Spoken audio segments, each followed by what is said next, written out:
দেখুন, ওইটা বলতে গেলে আপনাকে একটু ব্যাকে যেতে হবে, ভারতবর্ষের ইতিহাসে যেতে হবে। ভারতবর্ষ স্বাধীন হয়েছিল, মুসলমানদের নিয়ে চলে গেল জিন্নাহ পাকিস্তান, আর হিন্দুস্তান তৈরি হলো ধর্মের ভিত্তিতে হিন্দুদের জন্য।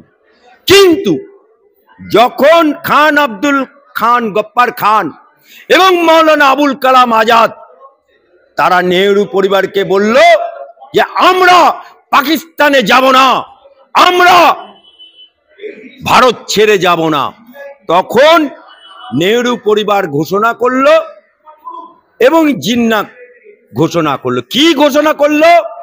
যে ভারতবর্ষের বুকে যে মুসলমানগুলো রয়ে গেল, আমরা 15%, তাদের শিক্ষা, তাদের রাজনীতি, তাদের ধর্ম, তাদের সমাজনীতি, অর্থনৈতিক সমস্ত দেখভাল করবে এই ভারত সরকার।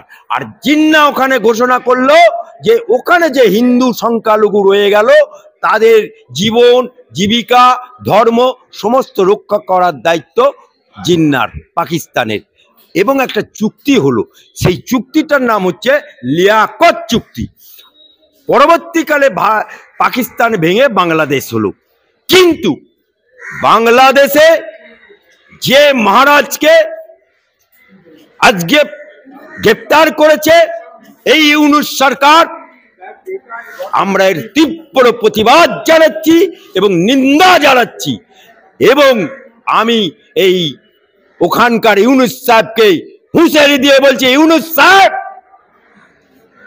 তুমি কিন্তু বাংলাদেশের ভারতবর্ষের সাথে যে লিয়াকত চুক্তি হয়েছিল সেই চুক্তি তুমি লঙ্ঘন করলে। বাংলার মুসলমানরা আজকে ভারতবর্ষের বুকে মোদী সরকারের আমলে, ভারত সরকারের আমলে আজও আমরা মসজিদে নামাজ পড়ছি, নারায়ে তাকবীর, আল্লাহু আকবার বলছি বাংলার মুসলমানরা। সেই রকম লিয়াকত চুক্তির অনুযায়ী ওখানকার হিন্দুদের জয় শ্রীরাম বলার অধিকার আছে, ধর্ম পালন অধিকার আছে। কে বলেছে তোমাকে ওদেরকে গ্রেপ্তার করতে? আজকে যদি ভারত সরকার আমাদের মুসলমানদেরকে যদি মাওলানা মৌলবীদেরকে বিনা কারণে যদি গ্রেপ্তার করে তাহলে কেমন লাগবে? তাই ইউনূস সরকার সাবধান হয়ে যাও। আর সাথে সাথে আমি ভারত সরকারের প্রধানমন্ত্রীকে, ভারত সরকারের বিদেশ মন্ত্রীকে, ভারত সরকারের স্বরাষ্ট্রমন্ত্রীকে বলছি, ভারত থেকে যে দেশ একটা ছুট উৎপাদন করতে পারে না, যে দেশ ভারতবর্ষের উপর নির্ভরশীল, যে দেশ ভারতবর্ষ থেকে চিনি যায়, যে দেশে ভারতবর্ষ থেকে আটা যায়, যে দেশে ভারতবর্ষ থেকে চাল যায়, যে দেশে ভারতবর্ষ থেকে গরু যায়, সেই জায়গাতে পেট্রোল যায়, সমস্ত কিছু বন্ধ করে দাও, তারপরে দেখবো খেলা কেমন হয়। যে যে জায়গায় সংখ্যাগুরু রয়েছে সে সেই জায়গায় তার মতো খেলে। আমরা ভারতবর্ষে দেখেছি দাড়িওয়ালা পাঞ্জাবি পরে সে তাদেরকে জোর করে বলা হচ্ছে দাড়ি কাটতে হবে, জয় শ্রীরাম বলতে হবে। এমনকি দিল্লি একটা খাদ্য দেওয়া হয় সন্ধ্যায় করে কিছু ভবপুরেদের, সেই জায়গায় বলতে জোর জয় শ্রীরাম বলেগা উসকো খানা মিলেগা, জন্য এই বলেগা ল্যান্ড ঝাড়ো হাঁটো, সেই কিন্তু চলছে। দেখুন, আপনি কিন্তু মিডিয়ার লোক হয়ে সাম্প্রদায়িক কথাবার্তা বলছেন, কারণ যদি কেউ এইরকম কাণ্ড ঘটে থাকে সেটা কতিপয় হুলিগান করেছে। আজকে আমার যে আরজি করে পুলিশ দাঁড়িয়ে থেকে হুলিগান ভেঙে দিল, এটা আইনে সিদ্ধ? আইনে সিদ্ধ? সরকার, আজকে ভারত সরকার কিছু করেছে? আমার এই যে মমতা ব্যানার্জি মুখে কুলুপ পেটে বসে আছে, মুখে কুলুপ পেটে বসে আছে, এর প্রতিবাদ করা দরকার না? কিন্তু উনি করবে না। 26 সালে ভোট আছে, মুসলমানদের ভোট নিতে হবে, তাই উনি মুখে কুলুপ পেটেছে। তাই হুলিগান চালে যেমন কাঁকড় থাকে সেরকম প্রতিটা জায়গাতে কিছু কাঁকড় থাকে, আর কাঁকড়টাকে নিয়ে আপনি যদি মনে করেন যে ওইটাকে ভারতবর্ষের সংবিধান, ওইটাকে ভারতবর্ষের রুল, সেটা কিন্তু মানা যাবে না। তাই যারা এই ধরনের কাজ ভারতবর্ষের বুকে করে থাকে তাদের ইমিডিয়েট অ্যারেস্ট করা হবে, এবং তারা যারা এই সেকুলারকে ধ্বংস করার চেষ্টা করবে তাদের বিরুদ্ধে আমাদের মতো আইনজীবীরা ছেড়ে কথা বলবে না। দেখুন, হুমায়ুন কবির একটা পাল্টু মাল, এই হুমায়ুন কবির কংগ্রেসের এমএলএ ছিল। মমতা ব্যানার্জি ওকে ওখান থেকে কংগ্রেসের এমএলএ থাকাকালীন ওকে তৃণমূলে যোগদান করে মমতা ব্যানার্জি ওকে মন্ত্রী করেছিল। মন্ত্রী করার পরে অ্যাজ পার নির্বাচন কমিশনের রুল অনুযায়ী 6 মাস পরে নির্বাচন হয়, সেই হিসাবে ও নির্বাচনে প্রতিদ্বন্দ্বিতা করেছিল তৃণমূলের সিম্বলে, কিন্তু ও কংগ্রেসের কাছে পরাস্ত হলো, গোহারা হয়ে গেল। তারপরে ও পরের বারে নির্দলে দাঁড়ালো, বলে আমার কত ক্ষমতা, আমি নির্দলে দাঁড়িয়ে তৃণমূলের লোকেদেরকে হারিয়ে দেবো। কি দেখা গেল, ও নিজেই গোহারা হেরে গেল। তারপরে ও ভারতীয় জনতা পার্টিতে 2019-এ ও লোকসভার ক্যান্ডিডেট হলো ওর এলাকার সঙ্গে, কিন্তু আমরা কি দেখতে পেলাম, উনি হেরে গেলেন। কিন্তু উনি যে ভারতীয় জনতা পার্টি লোকসভার ক্যান্ডিডেট হিসাবে উনাকে যে টাকা দিয়েছিল, আমিও একবার লোকসভার ক্যান্ডিডেট হয়েছিলাম, সুতরাং কে কত টাকা দেয় লোকসভাতে আমার সেটা অভিজ্ঞতা আছে, যেহেতু আমি লোকসভার ক্যান্ডিডেট ছিলাম। সেই টাকাটা উনি পুরো ব্যাংক ব্যালেন্স করে নেওয়ার পরে তারপরে গত 21 সালে ইলেকশনের সময় ও টাকা দিয়ে অভিষেকের কাছে, অভিষেক তো একদম মধুচাটা মাল একেবারে, সেই মধুচাটা লোকের কাছে গিয়ে ফেলো করি মাখো তেল, আমি কি তোমার পর, অমনি ওকে টিকিট দিয়ে দিল। কোথায়? মুর্শিদাবাদে ভরতপুর কেন্দ্রে, যেখানে তৃণমূল কোনোদিন জেতেনি, কংগ্রেস জেতেনি, সেখানে ঈদ মোহাম্মদ আরএসপির এমএলএ ছিল, সেখানে দাঁড় করিয়ে দিল। কিন্তু মমতা ব্যানার্জির হাওয়ায়, মমতা ব্যানার্জির ছবি টাঙিয়ে সারা বাংলায় জিতলো, উনিও জিতে গেলেন। জেতার পরে আজকে এই মমতা ব্যানার্জির উনি বিরোধিতা করছে। আরে দলটা সৃষ্টি করেছে তো মমতা ব্যানার্জি। যখন লালবাজারে মমতা ব্যানার্জিকে বামফ্রন্টের পুলিশ চুলের মুঠি ধরে ঢুকেছিল, তখন ওর যে গুরু অভিষেক ব্যানার্জি, গরু চোরের মাথা, তার যে পা চাটে, যে সারা বাংলায় তৃণমূলীদেরকে মধু চাটিয়ে দিয়েছে, সে তখন ছিল নো অভিষেক ব্যানার্জি। যখন মমতা ব্যানার্জি সিঙ্গুর আন্দোলন করেছিল, এই অভিষেক ব্যানার্জি ছিল নো। যখন মমতা ব্যানার্জি নন্দীগ্রাম আন্দোলন করছিল, তখন ছিল অভিষেক ব্যানার্জি নো। তাহলে অভিষেক ব্যানার্জি এলো কবে? যখন মমতা ব্যানার্জি ক্ষমতায়ন হলো, ক্ষমতায়ন হওয়ার পরে তারপরে ডায়মন্ড হারবার কেন্দ্রে সোমেন মিত্র এমপি ছিল, সে ছেড়ে দিল, ওই জায়গাটা ভ্যাকেন্ট হলো। অভিষেক ব্যানার্জি দিল্লিতে নাকি এমবিএ পড়তো, এখনো পর্যন্ত ডিগ্রিটা দেখাতে পারেনি, ওকে নিয়ে এলো।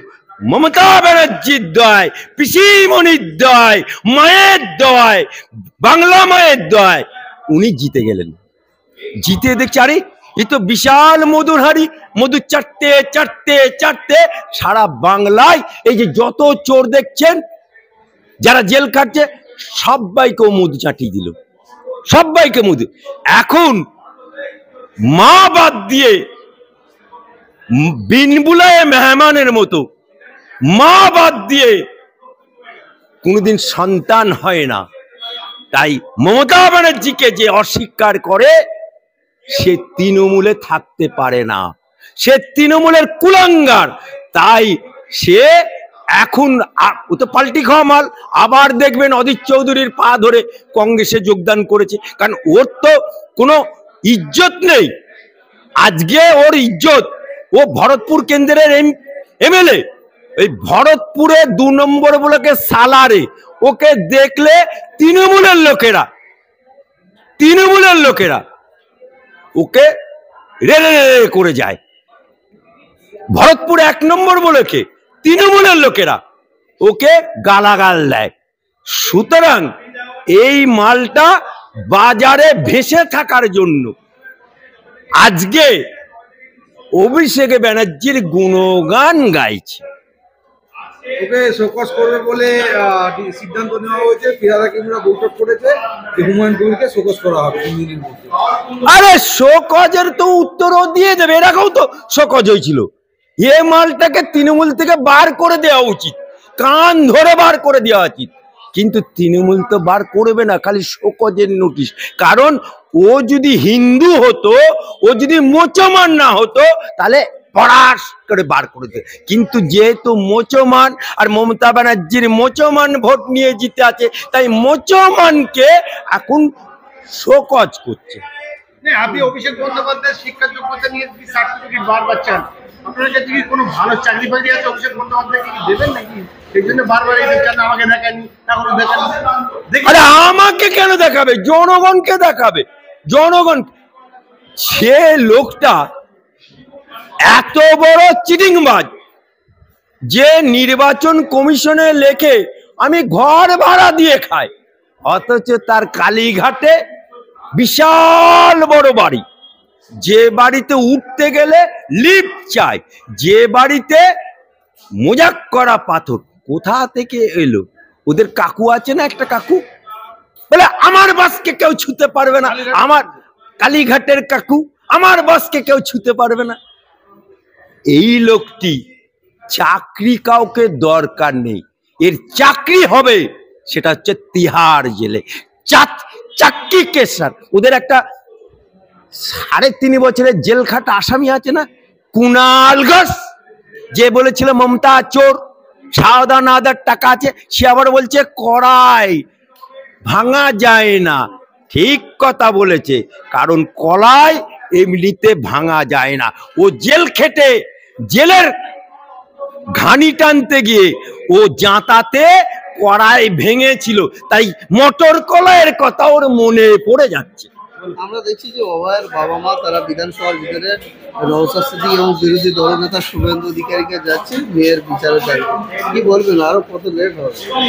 দেখুন, যে মায়ের কোল খালি হয়, যে বাপের কোল খালি হয়, তার যন্ত্রণা পৃথিবীর কিছু দিয়ে পূরণ করা যায় না। অভয়ের মা, অভয়ের বাবা, তাদেরকে নিয়ে যে সিপিএম নামক দলটি যে ব্যবহার করেছিল, কিন্তু যখন বুঝতে পারলো যে সিপিএম এর সব পয়মাল, সব ডাক্তাররা আমাদের ইউজ করে সব কোটি টাকার সব ফান্ড তুলে ফেলেছে, তাই ও বুঝেছে এই তৃণমূলের বিরুদ্ধে লড়াই করতে হলে যে 42 দিন জেল কেটেছে, এখনো পর্যন্ত তৃণমূলের সাথে লড়াই করছে, নওশাদ সিদ্দিকীর কাছে গেছিল এবং বিরোধী দলনেতা তার কাছে গেছিল, যদি বিচার সঠিক হয়। কিন্তু আমরা বলছি যে বিচারের বাণী নিভিতে আমরা কাঁদতে দেবো না। অভয়ের বিচার 26 সালের আগেই বাংলার মানুষ পেয়ে যাবে, এবং বাংলার মানুষও চাই, we want justice, we demand justice.